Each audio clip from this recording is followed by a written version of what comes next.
Hey there, Squirrel Army. How's it going? Down in the other corner this time. But this is the Riders of Rohan, the Jeskai precon from the Lord of the Rings commander set that we're doing here for today. Alrighty, so I've already sort of talked a bit about this commander, so I don't want to spend too much time in this video discussing this commander because I've already given my thoughts on it. If you want to check that video out, I'll put a little bar up there for you guys to click, but it is a fairly recent video, so you can easily find it on the channel anyway. But yeah, I don't want to spend too much of you guys' time here because they do take a long time to sort of analyze what this commander does, figure out what we're going to do, and best sort of optimize it. It's sort of easier than spending a lot of time here just to send you to another video in a lot of ways if you want more detail, because like the upgrade guide, it does involve what the commander's doing, but you don't absolutely have to understand everything that the commander's doing, I guess, for the most part. So yeah, I'm just going to move on, show you the deck list. Alright, so here I am looking at the deck list. I just want to shout out the sub commander doing cool stuff with the Monarch. I will do a separate deck tech on Aragorn here at some point in the future, but this commander's actually pretty decent, so I don't feel the need to change to him, though actually the deck seems to be more built around the Monarch and that kind of stuff than the token generating sort of side of stuff. It is what it is. We're going to have a little bit of an uphill battle in regards to that. But I've looked through the list, and you guys can find this list very easily by Google searching it up. There's 24 new cards in this deck. One of them is the sub-commander. So, like, there's 23 that I haven't really read too much. I know most of them do with Monarch. So I don't even know all of the new cards and whatnot. I have sort of skimmed through them, but yeah, I don't know them all. It always takes a little while to figure out all these new cards. There's not a huge amount of terrible cards in the list. In fact, crazily enough, they put in a bunch of really good dual lands into this list. So, I don't know, Wizards, what are you doing? I mean, I'm not going to complain. You put some actually decent dual lands in a deck, or somewhat decent dual lands.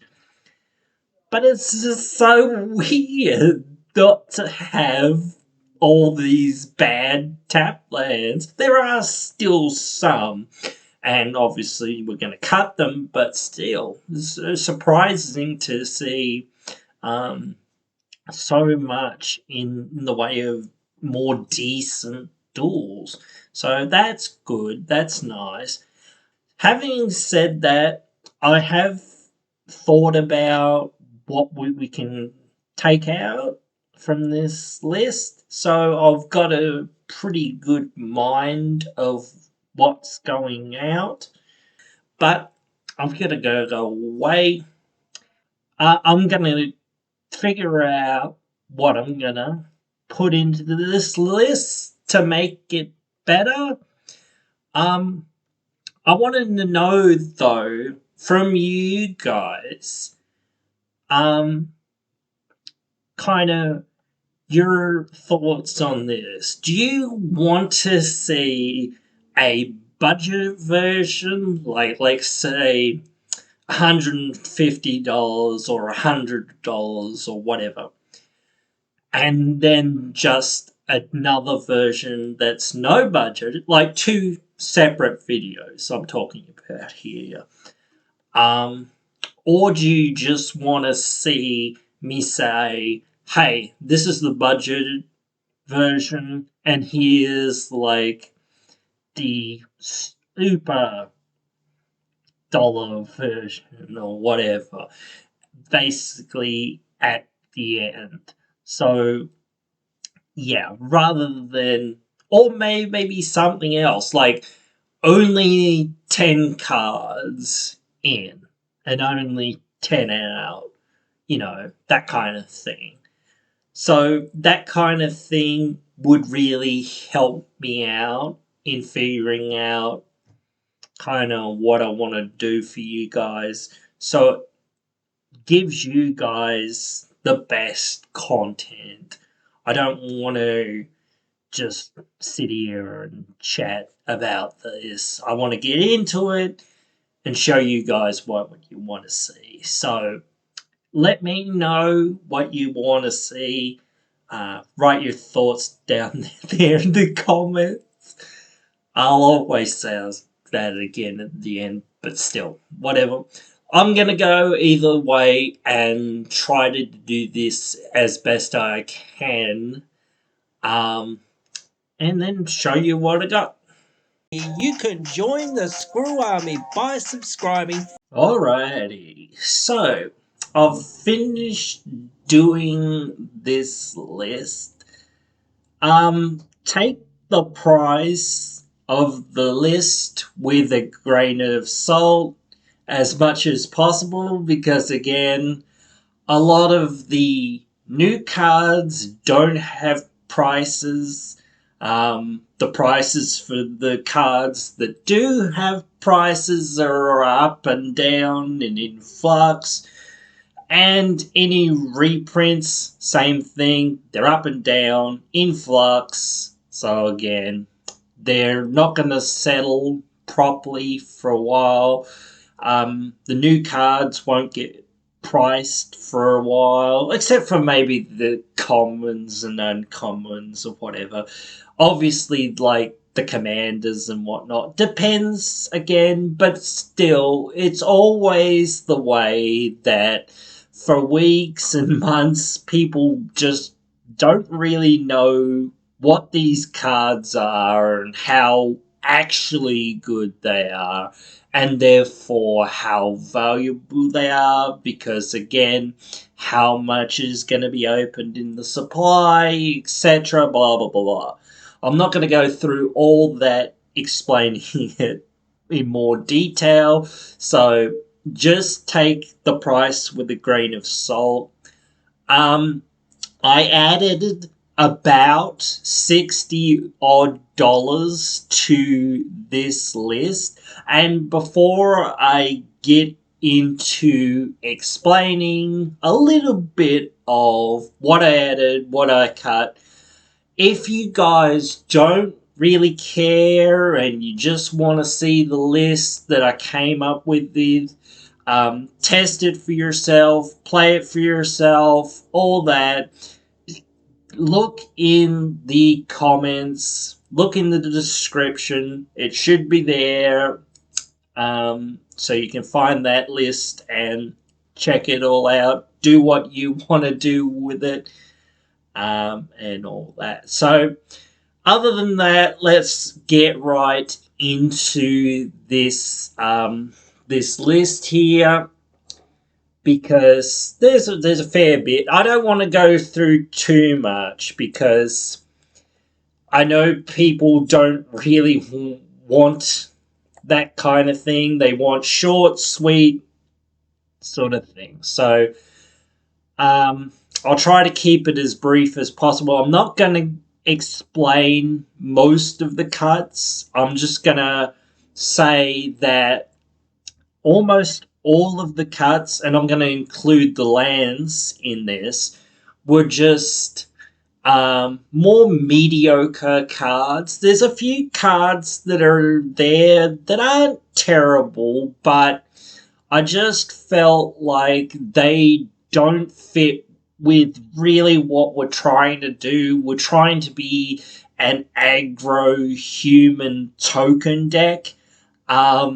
And the rest of the stuff just kind of didn't add to that. It certainly some of it did stuff that we might want, but not consistently enough for me to really care about keeping it in. Again, always take out all the bad tap lands, and all I did with this mana base was put in some basics. Obviously, again, they've actually put in a pretty decent basic mana base here, so you don't really need to do too much to it. But if you have proper fetches, shocks, other duels, etc., obviously put them in, but anyone can do that, so you don't need me to explain that. This might be a bit easier. So I edited 22 cards. You can kind of see them in the bottom corner there. Couple of mana rocks, literally 3. Not gonna dig into that because they're just decent mana rocks that, fix in our colours, so not much to say there.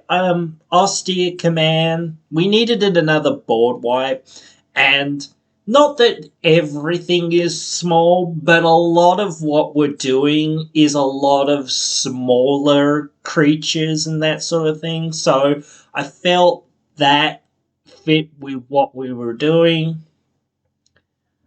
A bunch of instants there, just all really good removal. I'm not going to go through every card because, again, it takes too long and no one pays enough attention to this sort of stuff anyway. We've already gone past like 60% of the people that watch this stuff, so whatever. But it is what it is, so again, I do want to explain the more core cards that actually relevant to our strategy. So yeah, I don't want to spend too much time on that other stuff. Just to explain, there's good stuff there. Certainly. Alright, so in terms of enchantments, because there's only 4 of them, we've got Reflections of Littjara, Reconnaissance Mission, Kindred Discovery, and Impact Tremors.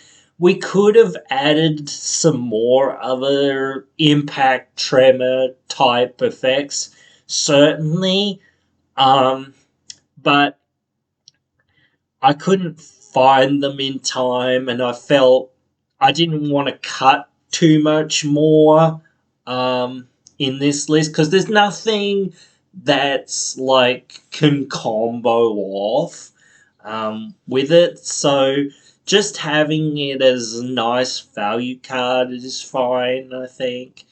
Obviously Reflections is really good for this deck. We choose humans even when we lose our legends to it, and that doesn't matter because we'll get something out of it, some ETB or whatever, so it's usually fine, and it does really work well with everything else, so it's just, yeah, really worth it. Reconnaissance and Kindred, both just really good card draw, don't really have to go through that, hopefully. Adeline in the creatures makes soldiers, but it is a human. Actually, does she make human soldier tokens? I think maybe. Not too sure. I kind of forget. But anyway, just free tokens. We can't say no, kind of. That's really good. Um, Adriana buffing our stuff for the number of opponents we're attacking. That's really quite good. We want to, again, be attacking each of our opponents as much as what we can anyway, for the most part, because again, we're an aggro deck. We don't get much of a chance to win the game, so we need to take all of our opponents out as quickly as what we can. So, yeah. Archetype, we need evasion. We need either evasion or, you know, just huge creatures. And even then, you need evasion. So it's just really, really good. Our opponents don't have flying, and we do. That's really powerful. The Blade Historian Double Strike is quite powerful. It's not that good with like 1/1s, but when we have other buffs, it's quite good. And it just changes the damage that we kind of deal. One thing that I kind of forgot was Legion loyalty, just mass myriad to all of our stuff. That just made me think of it. So yeah, that's a really great card that I should have thought of as well. But oh well, I'm not gonna change it now. Anyway, Cemetery Protector.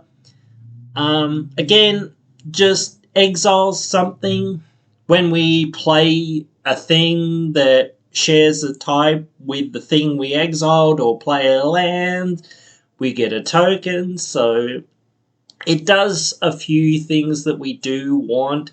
Generates tokens, exile stuff from opponents' graveyards. Yeah, only once, but still. Mostly we want to exile a creature or whatever, because again, most of our deck is creatures.